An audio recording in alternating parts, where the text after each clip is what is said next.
Hey guys, it's Carla with Carla Dreyer Design, and today I'm going to share some of the top design mistakes that are happening out there, but don't worry, I'm also going to show you how to fix them.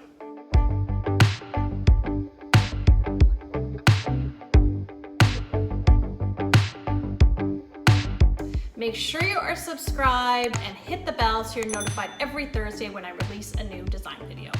The first thing I would say that is probably the biggest design mistake is just not having a plan.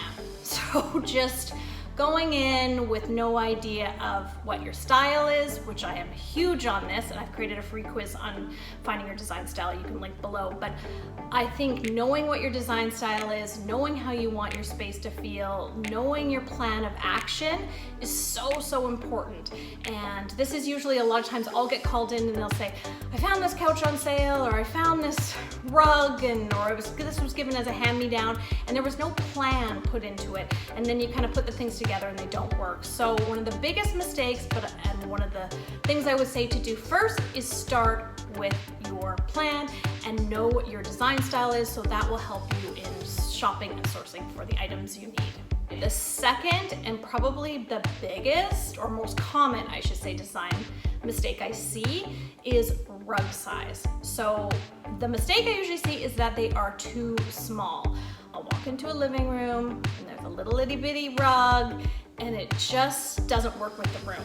So the rule of thumb with rugs is ideally if you can have all the furniture sitting on the rug, that is fantastic. If that is not possible, then at least try and get just the front legs on the rug.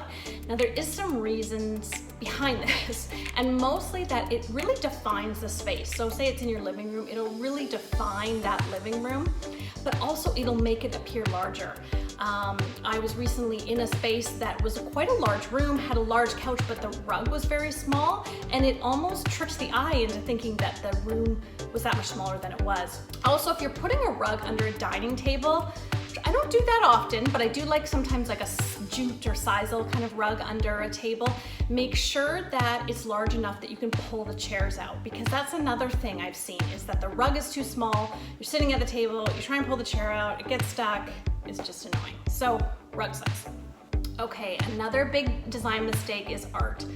There's a few things with art, but usually it's scale and how it's hung. So you can have the most beautiful piece of art, and I was talking to an artist friend of mine actually recently about this, where her art is gorgeous, but if it's hung the wrong way, it completely changes the look and feel of it. So there's a rule of thumb, you know, with say art, it's 60 to 65 inches from the floor that you hang it. But to be honest, I'm not that mathematical with it. I really like to just eyeball it. So for me, bigger is better. So if we're talking behind a couch, I say bigger is better. If you're going for a gallery wall, again, don't do it small. Do it the full size of the couch or even to the side tables. I also like art that's hung low. I think when it's too high, it just seems out of place. It doesn't connect with the other furniture. So an example might be a console table. If you have a console table, you have a piece of art up there. If it's hung too high, it's not connecting to that other piece of furniture. So it is a little bit of an eyeball situation, what feels right to you. Also, when you're standing there, is it kind of meeting you halfway? So art is, such an important piece to your home, and one of the biggest mistakes is just getting it right of how to hang it. Okay, the next design mistake, and I'm gonna say I'm guilty though, because I actually do this too sometimes, is painting first. Now I know this seems like the logical thing. You move into a place, the first thing you do, you're gonna paint it. So, which is fine, and if you're going like a neutral, a white or something like that, it's usually fine. But ideally, if you can choose your furnishings first and then paint, it just is that much better. The reason is that even if you were going neutral, in my place, you can see behind me, I'm at home, I've got a lot of neutrals and textures, but there's so many undertones with them. So if knowing what the woods I'm gonna use, even having some fabric samples, it's then gonna allow me to choose, because I'm gonna choose a white, it's gonna allow me to choose the right white. Is it gonna be warm? Is it gonna be cool? So ideally, I think that works. That's why a lot of people are unhappy with their paint color, is because Most of the time you move into a place, you don't paint, you just leave it the way it is. You put your furniture in and the color does not go. So if you're feeling that right now, it's not always your furniture you need to change, you might just need to change the paint color. And last but not least is chandelier size. I really do think, similar to what I was talking about with art, that bigger is better. Common mistake I see is lots of little bitty pendants, little bitty chandeliers. As a rule of thumb, I would say, over a dining table is that the chandelier, pendant, whatever, is like a third of the size. If it's bigger, even better. I don't think, maybe you can go too big, but you won't. I think that bigger is better. It creates that statement piece.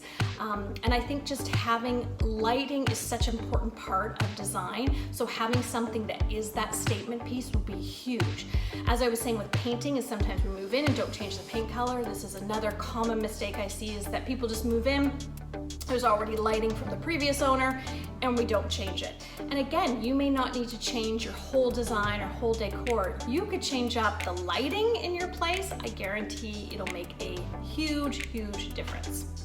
So before starting any design or decorating project, you need to know your personal design style, and I've created a free design style quiz that you can link to below. If you like this video, make sure you like it, make sure you are subscribed, and share with your family and friends. Thanks so much for watching, and I'll see you next week.